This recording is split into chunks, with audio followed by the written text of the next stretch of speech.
Baakiyalakshmi upcoming எபிசோடில் இங்கே கோபி ராதிகாட்ட பயங்கரமாக சண்டை போட்டுறாரு. சொல்லப்போனால் கோபி ராதிகாட்ட இது வரைக்கும் மனசில் பேசாத சில விஷயங்களை பற்றி பேசுகிறாரு. என்ன ராதிகா, இன்னும் ரொம்ப ஓவராக பேசுகிற? இன்றைக்கி தான் என் பொண்ணு தன் வாழ்க்கையில் எவ்வளோ கஷ்டப்படுறாங்கிறத சொல்லிட்டு இருந்தா. எப்போ பார்த்தாலும் நீ உன்னை பற்றி மட்டும் தான் பேசுகிற. கோபினா யார் தெரியுமா ராதிகா? அந்த வீட்டில் இருக்கும்போது அந்த வீட்டில் இருக்க எல்லாருமே என்னை பார்த்து அப்படி இது பண்ணுவாங்க. கோபினா அவ்வளோ மரியாதை. என் பிள்ளைங்க கூட எவ்வளோ சந்தோஷமாக உட்காந்து சாப்பிடும் தெரியுமா? அந்த பாக்கியா மேலே எனக்கு உண்மையாலுமே எந்த கோவமும் இல்லை ராதிகா. எங்கள் அப்பா பண்ண தப்பை தான் நான் பாக்கியா மேலே எடுத்துக்கிட்டு இவ்வளோ நாளாக கண்மூடித்தனமாக இருந்திருக்கேன். ஆனால் பாக்கியா சும்மா சொல்லக்கூடாது ராதிகா. என்னை எதையுமே எதிர்பார்க்க வச்சதில்லை. எல்லாத்தையுமே கரெக்டாக எனக்குன்னு பண்ணி கொடுத்துருவா. அப்படியாப்பட்ட பாக்கியா விட்டுட்டு ராதிகா தான் முக்கியம்னு சொல்லி வந்தேன் பார்த்தியா? அதான் இன்னைக்கு நீ இப்படி பேசுகிற. என்ன சொன்ன? நான் தேவையில்லையா? நான் வேணாமா? நான் இப்போ சொல்கிறேன் ராதிகா, நீ எனக்கு தேவையில்லை. உன் கூட வந்ததுக்கு அப்புறம் தான் எனக்கு நிம்மதியே இல்லை. இனியா சொன்னது கரெக்டு தான். நீ என்னை என் குடும்பத்தை விட்டு பிரித்து கொண்டு வந்து என்னை நரகத்தை தள்ளிட்ட. சொர்க்கங்கிறது உண்மையாமே பாக்கியா வீடு தான். இனிமேல் எனக்கு இங்கே வர விருப்பம் இல்லை.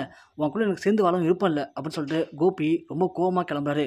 இங்கே கமலா உடனே மாப்பிள்ளை இங்கே பாருங்க மாப்பிள்ளை அப்படின்னு சொல்ல கோபி எதை பற்றியுமே யோசிக்காமல் கார் எடுத்துகிட்டு ரொம்ப வேகமாக போகிறாரு. உடனே ஓடி வந்த கமலா, ராதிகா என்னடி பண்ணுற? மாப்பிள்ளை தான் ஏதோ கோவத்தில் பேசுகிறாரு, நீயாச்சும் கொஞ்சம் பொறுமையாக இருக்கலாம்லடி, நீ பாட்டுக்கு வார்த்தையை விடுற அப்படின்னு சொல்லவும், ஏம்மா என்ன பண்ண சொல்கிற? இல்லைம்மா, இது செட் ஆகாது. அவர் நமக்கு தேவையில்லை. இனிமே நானும் மயவும் என்னுடைய வாழ்க்கையை நாங்களே பார்த்துக்குறோம். அவர் வந்து இது வரைக்கும் நான் வாழ்க்கையை இன்னமா சந்தோஷம் அனுபவிச்சிட்டேன். அவர் வந்ததுலேருந்து பிரச்சனை மட்டும்தாம்மா. அவர் பாக்கியாவை பழி வாங்குறேன்னு என்னதாம்மா பழி வாங்கியிருக்காரு. அவரை கல்யாணம் பண்ணிட்டதுலேருந்து என்ன சந்தோஷமாக அனுபவித்தேன். இருந்த சந்தோஷத்தையும் இழந்துட்டு இப்படி டெய்லியும் மன உளைச்சலோடு இருக்கம்மா. அவர் இனிமேல் எனக்கு வேணாம்மா. நானும் என் பொண்ணு தனியாகவே இருந்துக்கணும்னு சொல்லிட்டு ராதிகா நேராக மாடிக்கு போயிடுறாங்க. இங்கே கோபி இப்படி ராதிகாவும் தன்னை புரிஞ்சிக்காமல் இவ்வளோ கொடுமை பண்ணுற மாதிரி பேசுகிறா. இனியா ஒரு பக்கம் அவ்வளோ ஃபீல் பண்ணி பேசியிருக்கா. இனியாவுக்கு இந்த பக்கம் கூட நமக்கு இல்லையே. நம்ம அப்பா மேலே இந்த கோவத்தெல்லாம் பாக்கியா மேலே எடுத்துக்கிட்டு பாக்கியா தான் நம்மளை பழி வாங்கிட்டான்னு சொல்லி அவளை பழி வாங்க இவ்வளோ தூரம் கஷ்டப்பட்டிருக்கோம். ஆனால் உண்மையிலேயே பாக்கியா நமக்கு நல்லது தான் பண்ணா. பாக்கியா கூட இருந்த வரைக்கும் பாக்கியா தன்னை மிகப்பெரிய ஒரு தலைவன் ஆட்டம் தூக்கி தள்ள வச்சுருந்தா. ஆனால் அவளை விட்டு இறங்கி வந்து இப்போது குப்பமேட்டில் நான் தான் கஷ்டப்பட்டுருக்கேன். நான் ரொம்ப தப்பு பண்ணிட்டேன். நான் பண்ணது மிகப்பெரிய தப்பு அப்படின்னு கோபி காரில் யோசிச்சிட்டே போகும்போது தெரு முனைக்கு போகும்போதே திடீர்னு கோபிக்கு சடனாக நெஞ்சு வலி வந்துடுது. கோபியால் ஒன்றுமே பண்ண முடியாமல் காரை ஓரமாக நிப்பாட்டின கோபி பொறுமையாக ஃபோன் எடுத்து ராதிகாவுக்கு கால் பண்ணுறாரு. ஆனால் ராதிகா கோபி இவ்வளோ பேசிட்டு பண்ணதுக்கப்புறமும் இப்போ எதுக்கு கால் பண்ணுறாரு? ஒரு வேளை போய் குடிச்சிருப்பார் போல், அதான் போதையில் கால் பண்ணுறாரு. இவர்கிட்ட பேசுறதே வேஸ்ட்டு அப்படின்னு சொல்லிட்டு ராதிகா ஃபோனை ஆஃப் பண்ணி வச்சுறாங்க. 2 வாட்டி ஃபோன் பண்ணுறாரு. 3ஆவது வாட்டி ராதிகா ஃபோனை சுவிட்ச் ஆஃப் பண்ணிடுறாங்க.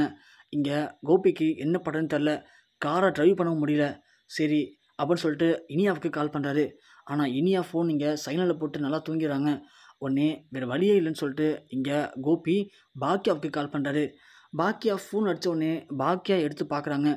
என்ன கோபி கால் பண்ணுறாரு? இப்போ தான் இனியா சொன்னான், கோபி அப்பாட்ட எல்லாத்தையும் நல்லா பேசிட்டேன், இனிமேல் டேடியால் பிரச்சனையே இருக்காதுன்னு சொன்னான். இப்போ எதுக்கு இவர் கால் பண்ணுறாரு அப்படின்னு சொல்லிட்டு இங்கே பாக்கியா ஃபோன் அட்டன் பண்ணுறாங்க. அட்டன் பண்ணவும் இங்கே 2 நிமிஷம் அமைதியாக இருக்கவும் பாக்கியா உடனே ஹலோ அப்படின்னு கேட்குறாங்க. உடனே கோபி, பாக்கியா எனக்கு திடீர்னு நெஞ்சு வலி வந்துடுச்சு பாக்கியா, என்னால் ஒன்றும் பண்ண முடியல, தெரு முனையில் தான் இருக்கேன், தயவு செஞ்சு என்னை காப்பாற்று பாக்கியா அப்படின்னு சொல்லிட்டு மயங்கிறார் கோபி. இங்கே பாக்கியாவுக்கு என்ன பண்ணுறதுன்னு தெரில. உடனே பதட்டத்தோட பாக்கியா ஏஞ்சி ஓடுறாங்க. நேராக போய் பார்த்தா தெரு முனையில் கார் நிற்குது. காரில் பார்த்தா கோபி அன்கான்ஷியஸாக இருக்கார். உடனே பாக்கியா கார் எடுத்துக்கிட்டு பக்கத்தில் இருக்கிற ஹாஸ்பிட்டலில் போய் அனுமதிக்கிறாங்க. டாக்டரும் செக் பண்ணி பார்த்துட்டு அவரால் மூச்சு விட முடியலம்மா, ரொம்ப கஷ்டப்படுறாருன்னு சொல்லிட்டு செயற்கை சுவாசம்லாம் கொடுக்குறாங்க.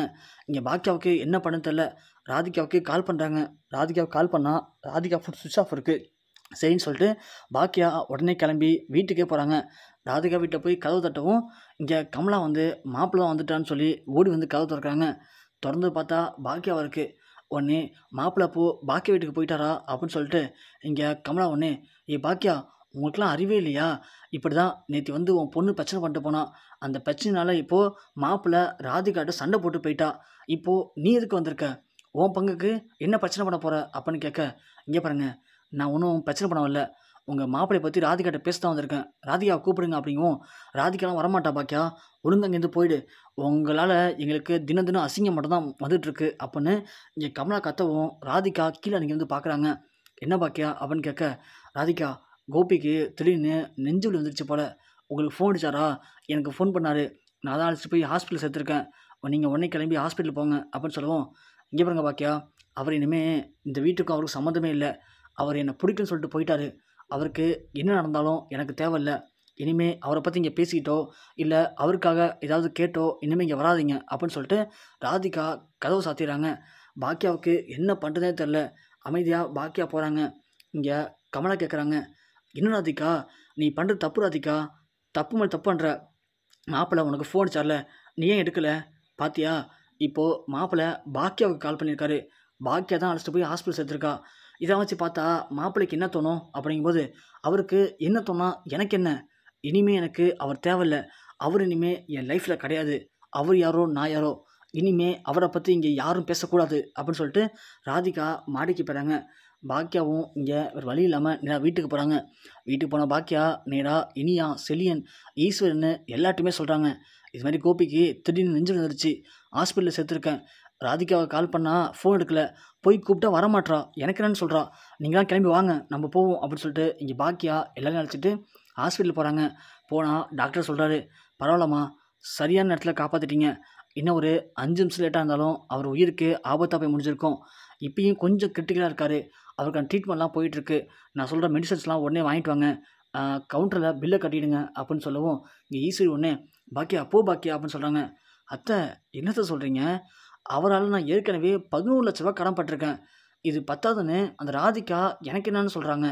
இப்போ இவரை யாரத்தை பார்க்குறது அப்படின்னு கேட்கும்போது, பாக்கியா என்ன பேசுகிற, இதெல்லாம் பேச நேரமா இது?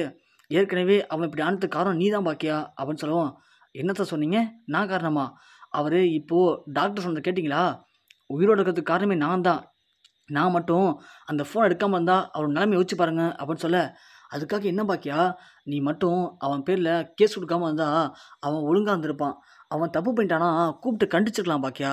அதுக்காக கேஸ்லாம் கொடுத்து அவனை இப்படி மன உளைச்சலுக்கு உள்ளாக்கிடக்கூடாது பாக்கியா, அது பெரிய தப்பு பாக்கியா. உடனே பாக்கியா சொல்கிறாங்க, ஓ அப்படியா அத்தை, அப்போது நான் கேஸ் கொடுத்தது மட்டும் தப்பு இல்லை?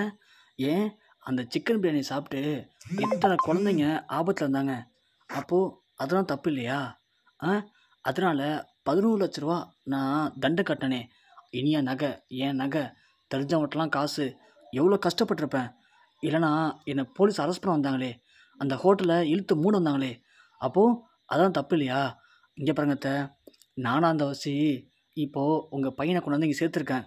இதே அந்த ராதிகா, அவள் தானே முக்கியம்னு சொல்லிட்டு போனார். இப்போது அந்த ராதிகா என்ன சொன்னாங்க தெரியுமா? அவர் எப்படி போனால் எனக்கு என்ன, என்னால் வந்து பார்க்க முடியாதுன்னு சொன்னான். நான் தான் போனால் போதுன்னு ஒரு மனிதாபிநய அடிப்படையில் அவரை கொண்டு இங்கே சேர்த்துருக்கேன்.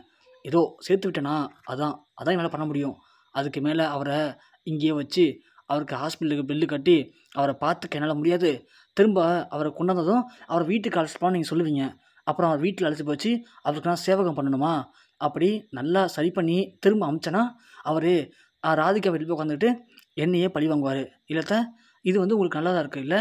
அப்போது உங்களுக்கு என்னை வந்து நீங்கள் மகமாரி சொல்கிறீங்களே, அப்போ அதெல்லாம் பொய் தானே? உங்களை பொறுத்த வரைக்கும் உங்கள் பையன் நல்லா இருக்கணும், அதுக்காக நீங்கள் என்னை உங்கள் கூட வச்சுருக்கீங்க, அப்படி தானே அத்தை? சொல்லுங்க அத்தை அப்படின்னு இங்கே பாக்கியா கேட்க, ஈஸ்வரியால் எதுவுமே பேச முடியல. அப்படியே அமைதியாக நிற்கிறாங்க.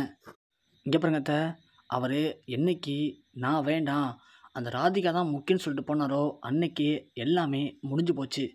ஏதோ எனக்கு ஃபோன் பண்ணார், அதனால் அந்த நன்றி விசுவாசத்துக்காக நான் வந்து இப்போது அவருக்கு ஹெல்ப் பண்ணியிருக்கேன், அவ்வளோதான். மற்றபடி எனக்கு ஒன்றுமே இல்லை. ஏதோ என் பிள்ளைங்களுக்கு அவர் முக்கியம்னு நினைக்கிறேன். அதனால தான் உங்கள் எல்லாருக்கும் கால் பண்ணி சொன்னேன்.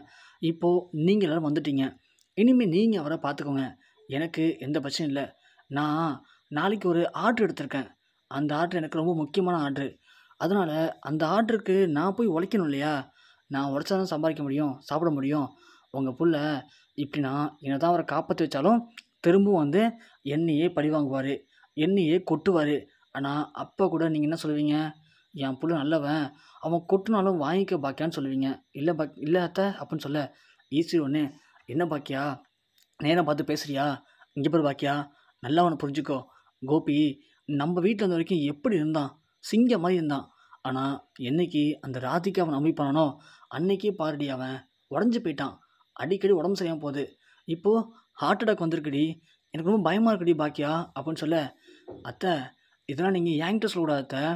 சொன்னீங்கல்ல இங்கே இருந்த வரைக்கும் எப்படி இருந்தான் சிங்கம் மாதிரின்னு சொல்லிட்டு, அவர் சிங்கம் மாதிரி யார் வச்சுக்கிட்டா? ஆனால் இப்போது அசிங்கமாக போனது எங்கே போய் போனார்? நான் அவரை வீட்டோட வெளியே அமிச்சேனா? ஆ இருக்கிற வீட்டை கூட பிடுங்க நினச்சா தவிர, அதுக்காக நான் கஷ்டப்பட்டு உழைச்சி காசு ரெடி பண்ணி அந்த வீட்டை காப்பாற்றி இப்போ வச்சுருக்கேன். அதனால தான் நீங்களாம் இவ்வளோ ஜாலியாக அந்த வீட்டில் இருக்கீங்க. இருந்துக்கிட்டு அவருக்கு சப்போர்ட் பண்ணிக்கிட்டு என்னையே கெட்டவளாக பார்க்குறீங்க. ஆனால் உங்களுக்கெல்லாம் நன்றி விசுவாசமே இருக்காத. நான் என்ன தான் மாடாக உழைச்சி என் வாழ்க்கையவே இழந்துட்டு உங்களுக்காக நான் கஷ்டப்பட்டு ஓடிக்கிட்டு இருக்கேன். ஆனால் நீங்களாம் என்ன பண்ணுறீங்க? என்ன அழிக்கணும், என்ன அசிங்கப்படுத்தணும், என்னை முடக்கி ஒரு மூலையில் உட்கார வைக்கணும்னு நினைக்கிற கோபிக்கு எல்லாரும் சப்போர்ட் பண்ணுறீங்க. அதுக்கு என்ன வெள்ளி அவராக்குறீங்க. எப்படி தரலாம், எப்படி முடியுது உங்களாலலாம் அப்படின்னு பாக்கியா பேச, ஈஸ்வரி ஒன்று, பாக்கியா இங்கே பாரு, நீ கையெடுத்து கும்பிட்றேன், தயவு செஞ்சு சொல்கிறேன், கோபி உண்மையாலுமே நல்லவன் தான். அவனை அந்த ராதிகா தான் மனசை மாற்றி ஏதோ பண்ண வச்சுட்டா. தயவு செஞ்சு சொல்கிறேன், என் உசுரை வேணா நீ எடுத்துக்கோ, அவனை காப்பாற்று பாக்கியா, உன்னால் மட்டும் தான் முடியும் பாக்கியா அப்படின்னு இங்கே ஈஸ்வரி பாக்கியா காலில் விட போகிறாங்க. அப்போதைக்கு பாக்கியாவில் என்ன பண்ண தெரில. அத்தை என்ன பண்ணுறீங்க அத்தை, என்ன காரியம் பண்ணுறீங்க? இப்போல்லாம் பண்ணாதீங்க அத்தை. இப்போ என்ன, பணம் கட்டி உங்கள் பிள்ளையை காப்பாற்றணும் அவ்வளோதானே? பண்ணுறேன் அத்தை, நான் எவ்வளவோ பண்ணிட்டேன், இதையும் பண்ணுறேன் அப்படின்னு சொல்லிட்டு பாக்கியா உடனே செலியன்ட்ட சொல்கிறாங்க. எழில் கால் பண்ணி வர சொல்லு சரியா அப்படின்னு சொல்லவும் எழில் வந்துடுறாரு. உடனே பாக்கியா சொல்கிறாங்க, எழில் வீட்டுக்கு போ, அங்கே இனியாவுடைய பீரோவில் பணம் இருக்குது எடுத்துக்கோ, அப்படியே என்னுடைய நகை கொஞ்சம் இருக்குது எடுத்துக்கோ, வந்து ஹாஸ்பிட்டலில் என்ன செலவாகுதோ எல்லாத்தையும் கட்டு, அவரை எப்படியாவது நல்லபடியாக வெளில கொண்டு வா அப்படின்னு சொல்கிறாங்க பாக்கியா. உடனே எழிலும் சரிம்மா அப்படின்னு சொல்லிட்டு இங்கேருந்து கிளம்பி போகிறான். உடனே ஈஸ்வரி சொல்கிறாங்க, ரொம்ப நன்றி பாக்கியா, உன்னை இப்பயும் சொல்கிறேன் பாக்கியா, நீ என் பொண்ணு தான் பாக்கியா, நான் வேறு யார்கிட்ட பாக்கியா கோவப்பட முடியும்? என்னுடைய அன்பு, சந்தோஷம், பாசம், கோபம் எல்லாத்துக்கும் சொந்தக்காரி நீ தான் பாக்கியா அப்படின்னு ஈஸ்வரி பாக்கியாவை கட்டி பிடிச்சிக்கிறாங்க. பாக்கியாவால் இங்கே ஒன்றுமே பேச முடியல. என்ன பண்ணுறது, எது நடந்தாலும் குடும்பத்துக்குள்ளே இதெல்லாம் சாதாரணம் தானே அப்படின்னு மாதிரி பாக்கியாவும் வேறு வழி இல்லாமல் இங்கே ஈஸ்வரிக்கு ஆறுதல் சொல்கிறாங்க. அப்போ தான் கோபிக்கு எல்லாமே புரிய வருது. நாம் இவ்வளோ தூரம் ராதிகா தான் முக்கியம்னு சொல்லி ராதிகா பின்னாடி போனோம். ஆனால் கடைசி கட்டத்தில் ஆபத்தான நேரத்தில் ராதிகா நமக்கு உதவி பண்ணவே இல்லையே. பாக்கியாவுக்கு ஒரு வாட்டி தான் ஃபோன் அடித்தோம், இப்போ நாம் உயிரோடு இருக்கோம். நமக்கு உண்மையாகவுமே பாக்கியா தான் சரியான மனைவி. நாம் தான் சரியாக புரிஞ்சுக்கல. இனியா சொல்கிற மாதிரி நாம் இங்கே இருந்திருந்தா கண்டிப்பாக எல்லா வித சந்தோஷத்தோட நல்லபடியான வாழ்க்கையை வாழ்ந்துருக்கலாம். நாம் தான் தப்பான வாழ்க்கையாக சூஸ் பண்ணிட்டோம். நாம் பண்ணது எவ்வளோ பெரிய தப்பான விஷயம் அப்படிங்கிறத கோபி இப்போ தான் புரிஞ்சுக்கிட்டு கண் கலங்கி ஏஞ்சிக்க முடியாமல் அப்படியே சோகமாக படுத்திருக்காரு.